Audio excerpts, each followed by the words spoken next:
Hey everyone, I'm Sugandha and you're watching Ready with HR, and I hope so you all are well and you all are waiting for this day 9. And yes, this is 15 days workshop. Welcome to this 15 days workshop. Already 8 days have gone and we have discussed so much. So let's have a quick recap. On the first day, we have discussed about what is HR, what are the key functions of HR, why we are talking about HR. Next, on day 2, we have discussed about how we can align HR goals with organizational strategy. On day 3, we have discussed about recruitment planning and strategy, how we can plan the recruitment and how we can strategize it. With this only, we have discussed about job analysis and job description. What is job analysis and what is job description? On day 4, we have discussed about how to source a candidate and how to attract right talent, and what are the interviewing techniques we use to source and attract talent. With that only, we have discussed about the selection processes also. On day 5, we have discussed about diversity and inclusion at the hiring place in hiring. On day 6, we have discussed about employee onboarding and what is employee engagement. On day 7, we have discussed about performance management and feedback. And on day 8, we have discussed about what is learning and development and why we are talking about learning and development so much. What is the difference between learning and development and training and development? And yes, today on day 9, we are going to discuss about employee relations and conflict resolution.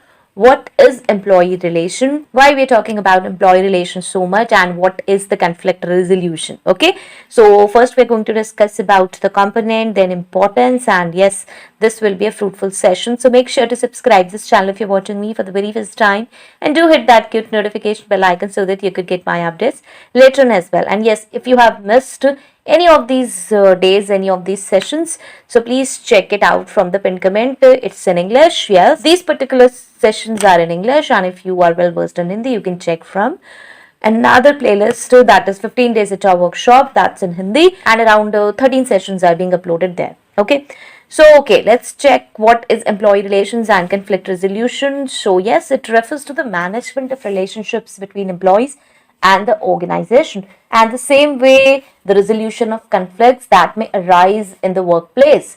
So this is management of relationships between the employees and the organization. So what we have to do, we have to create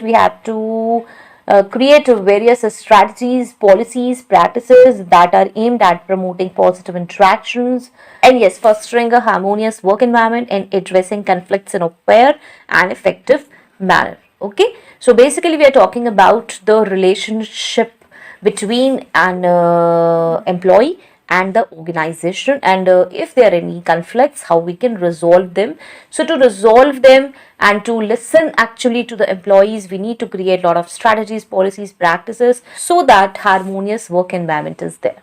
So let's delve into the components of employee relations and conflict resolution in detail. So first most important component of employee relation is communication. So open, honest and transparent communication between management and employees is essential for building trust, resolving conflicts, and yes, addressing concerns promptly. You have to maintain this. If your communication is open, honest, transparent, then yes, definitely it will help to build interest, resolving conflicts and addressing concerns.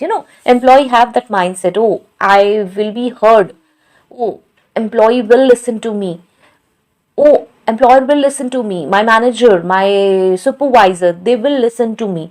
There is an atmosphere where if I have certain issues, concerns, then yes, my manager will listen to it, my organization will listen to it. Okay, so this helps in building trust actually.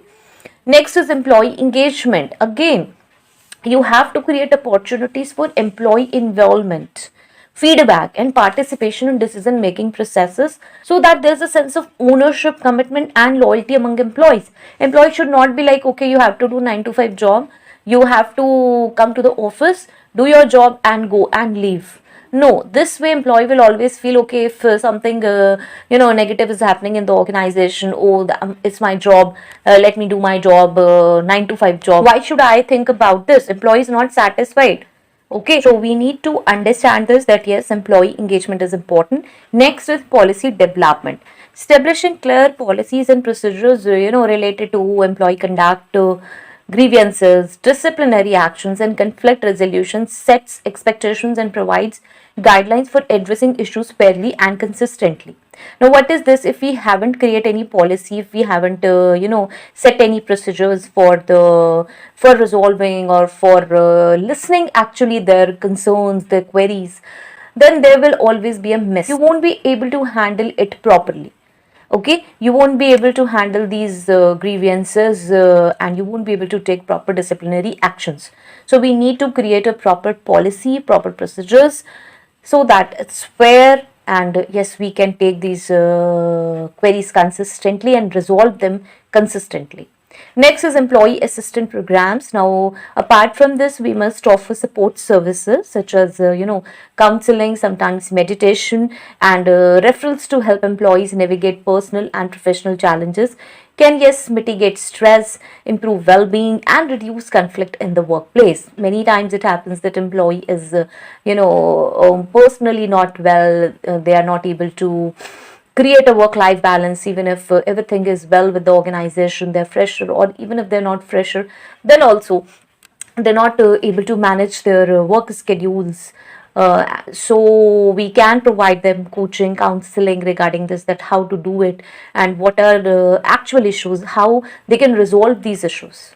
Okay, next is performance management. You need to provide regular feedback, again coaching and performance evaluations that helps employees understand what are the expectations, what are actual expectations. They can identify areas for improvement and, yes, address potential sources of conflict related to job performance. Okay, next is team building. Now, see, promoting collaboration, trust, and respect among team members through team building activities helps a lot. Like workshops are there, and yes, they retreats and strengthens relationships and reduces interpersonal conflicts. Team building is really important. Sometimes it happens that people are there working in a team of five. They have different mood swings. They have yes, different you can say behavioral issues, or not even behavioral issues. They have different temperaments. So it's important to create a team building attitude among them. Okay, and that could be with the collaboration, so they can trust and respect all the team members. Next is conflict resolution procedures, implementing again formal processes like we have done employee assistance programs, coaching. So that will definitely help resolving conflicts, such as again meditation is there, arbitration is there, grievance procedures are there. Ensure that disputes are addressed promptly, fairly, and without bias. Okay. Next is training and development. Providing training on what conflict resolution is important, communication skills, diversity and inclusion, that equips employees and managers with the tools and knowledge needed to manage conflicts effectively and, yes, promote positive employee relations. Sometimes training definitely helps on various matters, and it could be that, yes, employee lacks in certain skills, and they're not able to understand why I'm not able to adjust or why I have certain issues or queries. So yes, training definitely helps. Next is, yes, what is the importance of employee relations and conflict resolution? We cannot deny the importance of this, because yes, if we have handled the queries properly, if we have actually even listen their concerns, queries properly, and we have tried solving it, then yes, half thing is already done. Okay, so what can be the importance? Let's discuss. First is maintaining a positive work environment. Yes, definitely. Effective employee relations and conflict resolution practices definitely, I will say, contribute to a positive and supportive work environment where employees feel valued, respected, and motivated to perform their best. Okay. Next is reducing turnover. Yes, turnover is less. Iteration rate is actually normal. So addressing conflicts and fostering positive relationships can definitely help reduce employee turnover. Why? Because yes, we are resolving their issues before they escalate. And yes, there is improved job satisfaction and morale. What actually employee needs? Employee needs that only, enhancing productivity. So yes, minimizing workplace conflicts and promoting positive employee relations can boost productivity by minimizing distractions, improving teamwork, and increasing focus on work task. Obviously, it will enhance productivity. We have tried solving the problem. We have tried resolving the issue. We have heard it properly, and yes, we are working on it. Obviously, when it's solved, there will be a positive work environment. Employee is again back with the full energy. That will definitely help to enhance productivity. Next is protecting organizational reputation. Yes, handling conflicts and employee relations issues professionally and sensitively helps protect the organization's reputation and brand image both internally and externally. Employees aware, oh, my concerns are being taken. Okay, even if I'm wrong, even if my concerns are wrong, then also they are being heard, and a solution is being provided to me. Okay, so yes, organizational brand image will definitely improve. What an employee want? See, as a human being, we all have some or the other issue, even at our even at our favorite place, that is our home or anywhere. But the main thing is, we must be heard, and the other person must try to resolve our problem. That is the main thing. Okay, next is, yes, improving employee well-being. Again, addressing conflicts and promoting positive relationships can enhance employee well-being, and that can reduce stress, anxiety, and other negative outcomes associated with workplace conflicts. Okay, important is there. So this is important. Employee well-being will be there. There will be, positive relationships. Employees stress will be reduced. Next is fostering innovation and creativity. Again, supportive work environment encourages open communication. I'm very supportive, and this open communication is there. Collaboration and the exchange of ideas, that is fostering innovation and creativity among employees. Okay, next is compliance with regular treatment of employees and compliance with the labor laws, regulations, and organizational policies helps mitigate legal and regulatory risk associated with employment disputes. Compliance is important. Fair treatment of employees is important.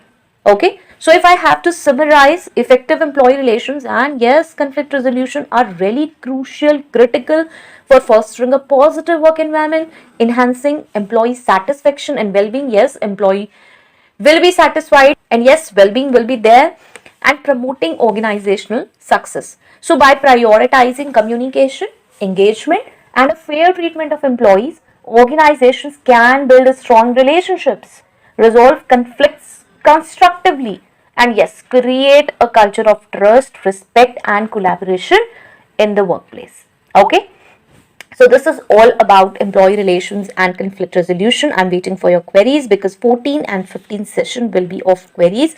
So please post queries related to this human resource, career, job interviews, anything you have, right? And yes, in the next session, day 10, HR metrics and analytics, we are going to discuss about HR metrics and analytics. That is really important session. I have done several sessions on this on my other channel. Ready to get update. If you're well versed in Hindi, then you can check session on HR metrics. Otherwise, yes, I would be doing it here as well. And yes, as I said, please send me queries so that I can answer your queries there. And if there will be short queries, then yes, I can answer in the comment section also. Okay, so if it's helpful, please do let me know in the comment section. Your comments matter a lot to me.